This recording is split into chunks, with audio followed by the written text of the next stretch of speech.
नमस्कार, मैं हूं नीलू और इस वक्त सीधे रुख करते हैं। सीएम योगी इस वक्त बोल रहे हैं, पूर्वांचल के दौरे पर है और क्या कुछ कर रहे हैं सीएम, आइए सुनते हैं उन्हें।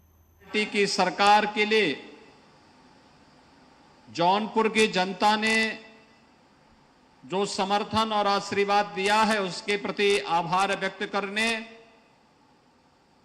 और विकास के प्रति आप सबको आश्वस्त करने के लिए ही मैं आज आपके बीच में यहां पर उपस्थित हुआ हूं। आज प्रातः काल ही मैंने जौनपुर में आकर के यहां पर स्वर्गीय उमानाथ सिंह मेडिकल कॉलेज का निरीक्षण किया है। जौनपुर में नवनिर्मित एसटीपी के भी कार्यप्रणाली को नजदीक से देखा है और विकास की प्रक्रिया के साथ तेजी के साथ आगे जुड़ने और साथ ही साथ प्रधानमंत्री जी के आत्मनिर्भर भारत के लक्ष्य को प्राप्त करने की दिशा में किए जाने वाले प्रयास को इस मंच के पीछे लगी हुई प्रदर्शनी के माध्यम से मुझे देखने का अवसर प्राप्त हुआ है। मैं विश्वास के साथ कह सकता हूं कि जौनपुर अब नए भारत के नए उत्तर प्रदेश का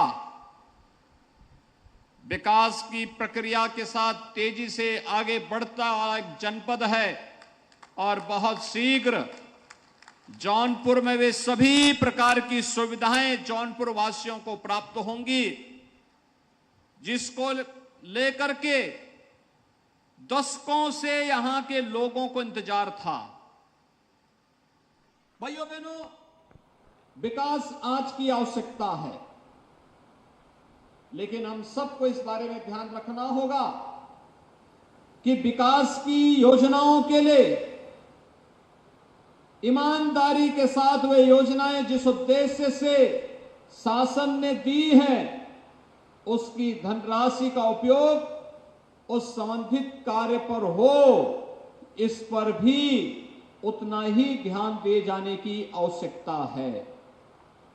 अन्यथा जिस प्रकार के रैकेट 2017 के पहले प्रदेश के अंदर विकास के कार्यों में घुन की तरह लग करके पूरी व्यवस्था को खोखला बनाने का कार्य कर रहे थे, उसका परिणाम जग जाहिर है और उसकी कीमत पूरे उत्तर प्रदेश वासियों को भुगतना पड़ा था।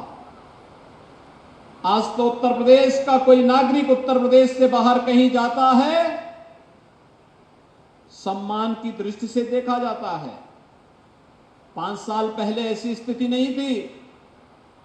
5 साल पहले जब आप एक यहां के नौजवानों को, यहां के नागरिकों को उत्तर प्रदेश के बाहर कहीं जाने के लिए किसी कार्यवश जाना पड़ता था, उनके सामने पहचान का संकट था, विश्वास का संकट था और उस समय उन लोगों को अपनी पहचान छुपाने के लिए मजबूर होना पड़ता था।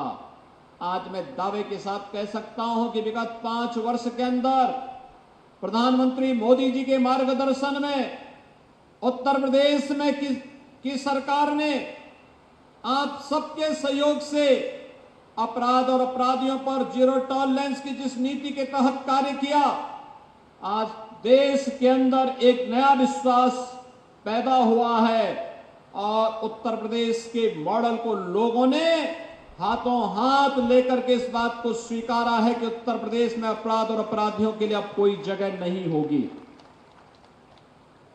उत्तर प्रदेश आज दंगा मुक्त प्रदेश है। राष्ट्रीय अपराध ब्यूरो के जब आंकड़े सामने आते हैं तो आंकड़े इस बात को चौंकाने वाले होते हैं। इन आंकड़ों के माध्यम से उत्तर प्रदेश की कानून व्यवस्था देश के अंदर एक नजीर बन रही है। बेहतर कानून व्यवस्था की स्थिति प्रदेश के अंदर रोजगार और निवेश की व्यापक संभावनाओं को आगे बढ़ा रही है। और अगर नौजवान को घर में ही रोजगार मिल जाएगा तो वह फिर दूसरी जगह क्यों जाएगा? उसकी प्रतिभा और उसकी ऊर्जा का लाभ उत्तर प्रदेश को मिल ही जाएगा।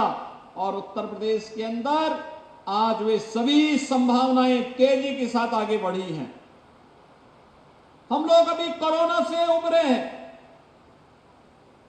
इस सदी की सबसे बड़ी महामारी 2.5 वर्ष पहले जब कोरोना महामारी आई थी, पूरी दुनिया को पस्त की थी, पूरी दुनिया को पस्त की थी।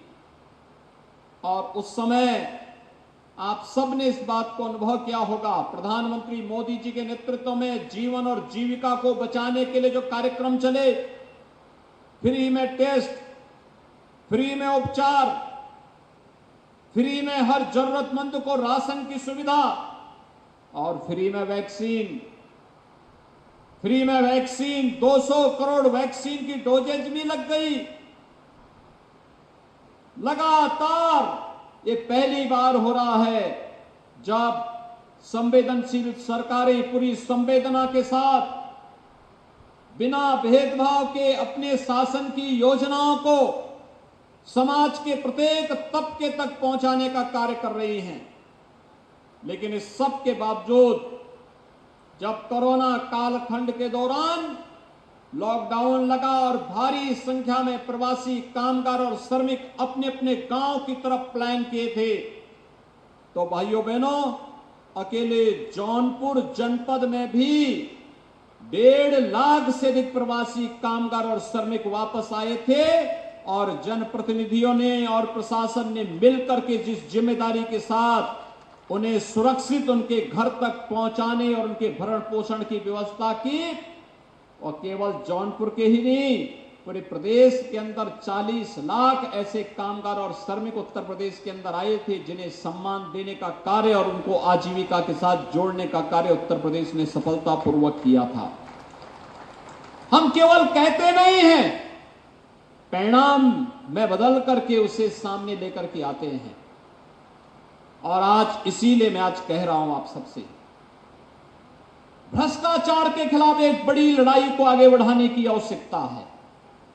ये भ्रष्टाचार पिछली सरकारों की जीन्स का हिस्सा था। इन्होंने भ्रष्टाचार के माध्यम से उत्तर प्रदेश की छवि को धूमिल कर दिया था।